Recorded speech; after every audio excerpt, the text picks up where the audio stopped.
दो चरण के चुनाव खत्म हो चुके हैं, अब तीसरे चरण की बारी है। लेकिन तीसरा चरण वो जिस पर हर किसी की निगाहें टिकी हुई है, क्योंकि एक ऐसी हॉट सीट मैनपुरी, जिसे समाजवादी पार्टी का गढ़ कहा जाता है, जहां से समाजवादी पार्टी के तौर पर उम्मीदवार के तौर पर डिंपल यादव जी इस बार चुनावी मैदान में उतरी हैं।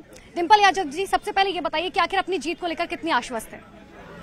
समाजवादी पार्टी मैनपुरी से जीत रही है, लेकिन अब सवाल बस इतना है कि हम कितनी अपनी जीत बढ़ा ले जाते हैं।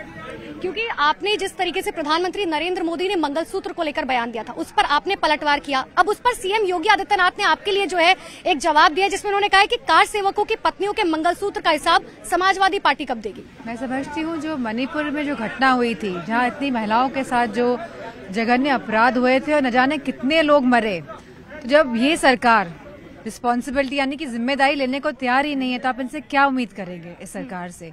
और लगातार जहां देश हमारा आज अपने आप को चारों तरफ से घिरा महसूस कर रहा है, चाहे वो हमारा कश्मीर हो, चाहे लद्दाख हो, चाहे आंध्र प्रदेश हो, और इस सरकार के पास कोई जवाब नहीं है। तो मैं समझती हूँ इस सरकार जो संवेदनहीन सरकार है, जो हमारे युवाओं के रोजगार के बारे में बात नहीं कर पा रही है, क्योंकि ये विफल रही है, ये युवाओं को रोजगार नहीं दे पाई है, नौकरियां नहीं दे पाई है।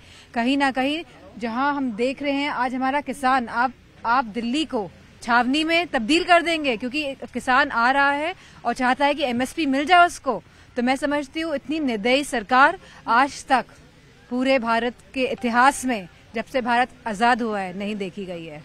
अब से कुछ ही देर पहले मैंने जयवीर सिंह जी से भी बात की है। उन्होंने सीधे तौर पर कहा कि डिंपल यादव को इस बात का ध्यान रखना चाहिए कि वो एक महिला है, और पुलवामा शहीद की पत्नियों को लेकर जब वो इस तरीके के बयान देती हैं, तो उन्हें इस बात का बहुत ध्यान रखना चाहिए कि वो भी एक महिला है।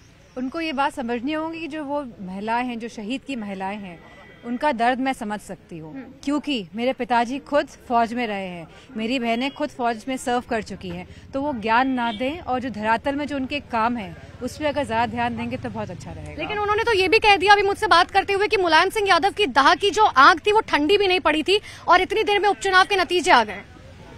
मैं समझती हूँ कि जो ये सब बातें कह रहे हैं, उनका जो राजनीतिक कैरियर है वो कहीं ना कहीं समाजवादी पार्टी से ही शुरू हुआ था। तो कम से कम उनको थोड़ा सा संवेदनशील बनना चाहिए। भारतीय जनता पार्टी लेकिन एक बार बार आरोप लगा रही है कि आपकी सरकार में गुंडाराज बहुत बढ़ गया। कम से कम हमारी सरकारें 2014 के बाद से तो हमने यूपी के अंदर कम से कम चीजें तो सुधारी हैं।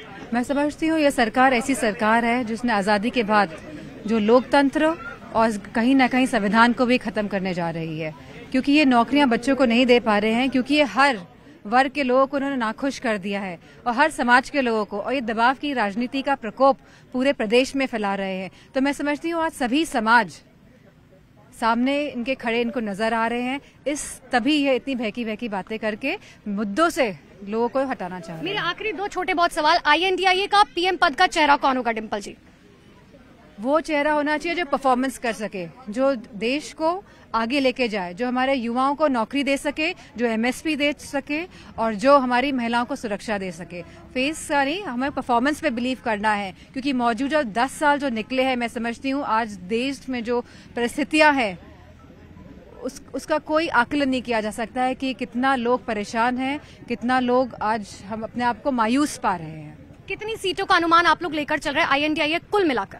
मैं समझती हूँ जो कह रहे हैं 80 में 80 आएंगी यूपी में, तो हम देख सकते हैं कि क्या हालत है। मतलब आप कितना झूठ, कितने बड़े बड़े झूठ बोल सकते हैं। इसी बात से हम आकलन कर सकते हैं कि इनकी झूठी बातों में अब कोई नहीं आने वाला है, क्योंकि यह सरकार कोई भी वर्ग के लिए कोई भी काम करने में अपने आप को साबित नहीं कर पाई है। Wish you all the very best Dimple ji, thank you so much. तो देखिए, डिंपल यादव को आप सुन रहे थे, वो अपनी जीत को लेकर पूरी तरीके से आश्वस्त है। हालांकि देखने वाली बात होगी 4 जून को पता चलेगा कि आखिर चुनावी नतीजे क्या कुछ होते हैं। वीडियो जर्नलिस्ट चंदन के साथ अनुपमा झा, मैनपुरी।